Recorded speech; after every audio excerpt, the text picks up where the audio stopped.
Hello. Well, my new book, 12 Rules for Leaders, The Foundation for Intentional Leadership, with contributions from Bradley Madigan, is out now on Amazon, Barnes & Noble, and everywhere else you buy books. In this book, I address the 12 leadership areas that I have found leaders need to be the most intentional in to be the type of leader followers actually want to follow. From establishing a foundation of leading teams through managing conflict effectively, all the way through leading teams through change, knowing what to do and why to do it can help readers like you become better leaders in the real. 12 Rules for Leaders is a written continuation of the work I've been practically doing, leveraging the leadership training and development products and services of Leadership Toolbox all the way to leading keys. 12 Rules for Leaders represents a distillation of practical lessons I've learned, absorbed, and transmitted from training and developing 15,000 managers and supervisors over the last 10 years. Reading 12 Rules for Leaders and living it is like getting coaching from me directly without having to pay my full coaching rate. Look, this is a book written for all those leaders, some who call themselves managers and supervisors, who believe that their daily leadership decisions don't matter, or that their hard-won leadership positions are too innocuous and meaningless to matter much in the chaotic world of the now. 12 Rules for Leaders is the confirmation you are looking for that you are the leader for exactly the historical moment happening right now. Head on over to leadershiptoolbox.us and scroll down the homepage. Click on the Buy Now button and purchase in hardcover, paperback, and Kindle format on Amazon 12 Rules for Leaders, the foundation for intentional leadership. And that's it for me. Out. Hello. So I want to let you know something before you start listening to this next Shorts episode. And this will also apply on an upcoming episode that we have covering the Tao of Jeet Kune Do by Bruce Lee. I want to mention the audio quality. We recorded this live in a big hollow room with a lot of air conditioning and all that other kind of stuff going around, and there was no way to control for that environment. So you will notice some echo. You will notice some external sounds of like blowing on this episode, on the Shorts episode coming to you this week. You will notice the same things coming up on the episode with the Tao of Jeet Kune Do with our guest. I would encourage you to listen to the whole episode, as I would encourage you to listen to the Shorts episode today, and just ignore all of that echo and sound effect. Trust me, we'll do better next time. So thank you for your indulgence. I appreciate it. And go listen to the podcast. My name is Hasan Sorrells, and this is the Leadership Lessons from the Great Books podcast, Shorts. There's no co-host on Shorts. These are 6 to 8 minute observations, ideas, thoughts, or rants about the literature, philosophy, psychology, and theology of leadership. Because listening to me talk about leadership for now 6 to 8 minutes is better than reading and trying to understand yet another business book.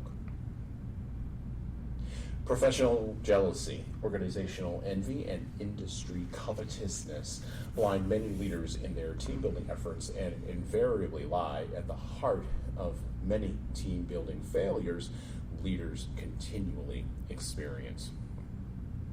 Leaders desire the sports car of a high-performing team that gains an award in their industry or even outside of their industry, but they do not want to put in the work to build their own sports car, or even worse, they seek to apply the principles of a high-performance vehicle to the reality of a sedan.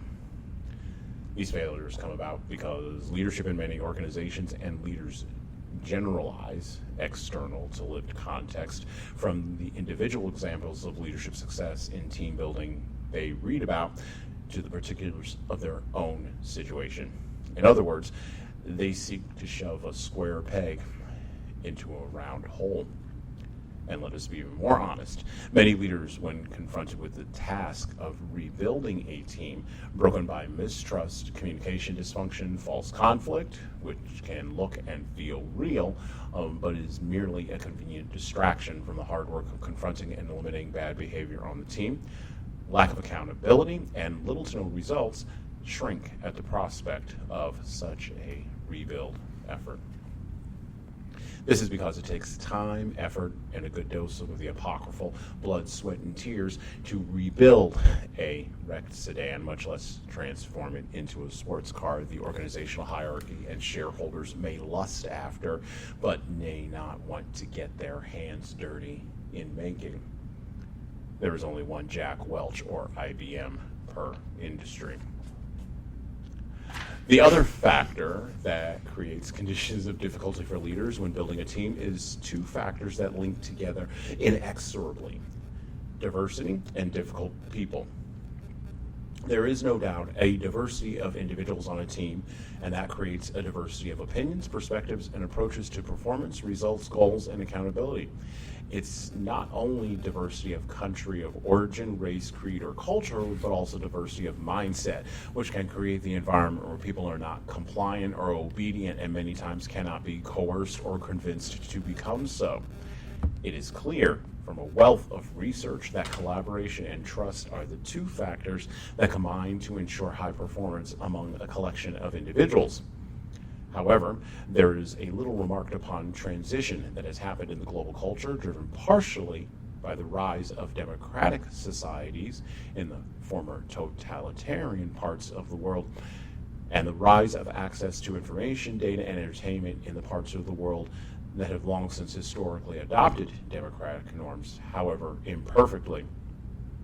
And this transition can best be summed up in an analogy to games, specifically the sports of American football and American baseball. Until the 1960s and the rise of television culture, football was considered a hooligan's game, closer in philosophy, if not practice, to its violent cousin rugby, or even Australian rules football. This collision sport, played at the highest level, relies invariably upon each member of the team subsuming themselves to the whole to win the game, win the championship, or win the day. Hockey and other team sports rely on the same ethic. However, baseball, a sport attended to by many Americans from the 1920s to the 1960s, when it began its long and ignoble decline, partially driven by the structural fact that baseball does not translate well to the television medium and works better on radio, where the mind can imagine what the eye cannot see, is a sport where individuals can do well, but the team can lose, or individuals can have poor athletic showings and the team can still manage to pull out a win. This transition from a culture of individuals whose performance and success are predicated on their own talents and skills showing up despite how the team performs, to a culture of individuals motivated to make sure the team performs behind the leadership of one individual, goes mostly unremarked upon in America, and its very unremarkableness means leadership culture in America, and increasingly globally, is less focused on the individual and more focused on the team. From the questions asked during the interview process for a job, are you a team player, to the reasons for firing an individual, he was not a team player or a culture fit, so he had to go.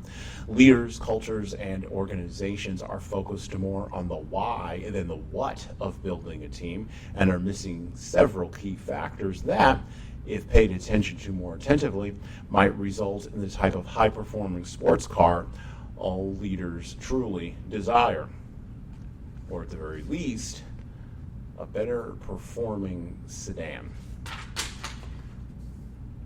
Rules for leaders. Number 5. Leaders cannot always build a Maserati out of Toyota parts.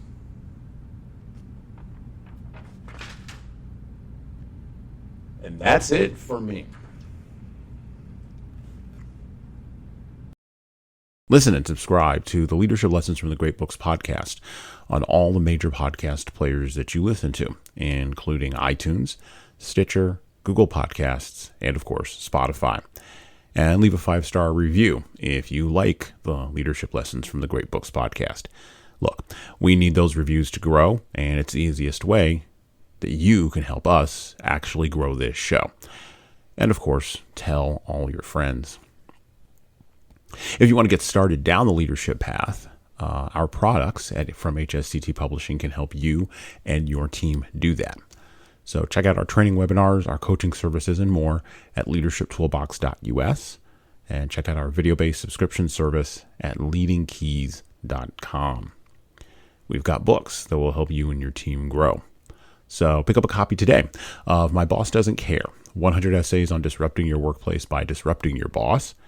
And subscribe to the Little Red podcast we launched earlier this year with the same name as this Little Red book. My Boss Doesn't Care, 100 Essays on Disrupting Your Workplace by Disrupting Your Boss.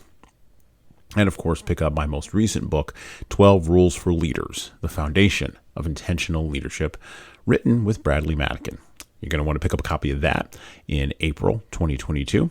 And you can get both of these books in paperback, hardcover, or as ebooks on Amazon, Barnes & Noble, Kobo, and any other place you order books on demand. Finally, we are on YouTube, or I'm on YouTube, or someone around here is on YouTube. So like and subscribe to the video version of the Leadership Lessons from the Great Books podcast on the HSCT Publishing channel on YouTube. Just search for HSCT Publishing on YouTube and hit the subscribe button to get updates every single time we upload a new video, which we do that at least once a week. And subscribe to the Hassan Sorrells Presents Audio Experience podcast. Yes, I have 3 podcasts on YouTube where I talk more casually with a wider range of people about all matters that matter in the world today. Everything from fatherhood to criminal justice, Christianity to artificial intelligence. We cover the entire plethora of things that are floating around in my mind, and that's why it's called an audio experience. All right, well, that's it for me. Out.